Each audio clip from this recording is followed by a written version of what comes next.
Hi, today we're going to see how we can utilize a client meeting expense tracker to keep track of all the expenses related to client meetings. First of all, let me turn off my webcam so that you get a complete view of the screen. Now, for the client meeting, we have got three different categories of expenses that has been defined: facilities, travel, and hospitality.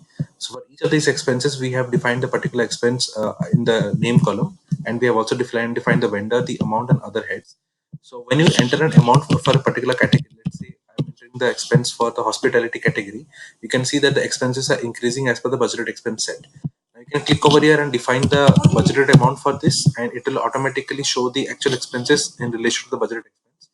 And you can update the same expense at the bottom, it will update the actual expenses side of things.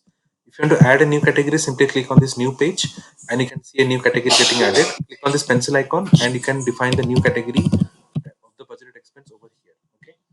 And in the drop down for the category field, you will also be able to find the particular new category that has been added. So in this drop down, we can see that there is an add category being shown, and you can simply use that existing category over in the drop down to define the new category. So let me delete this for the time being. And you can also edit the existing categories by clicking on this pencil icon, and you can edit the category here itself, and it will automatically update the category over here at the top. Okay.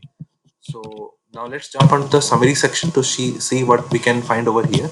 So in the summary section, we have the budgeted expense, which is being calculated, summing up all the budget expense value over here. And then we have the actual expenses, which is getting updated from this expense that has been entered in the expense table. We have the difference and the percentage of actual expense in compared to the budget expense. So this is how you can utilize this particular template to keep track of all the client meeting expenses for your requirement.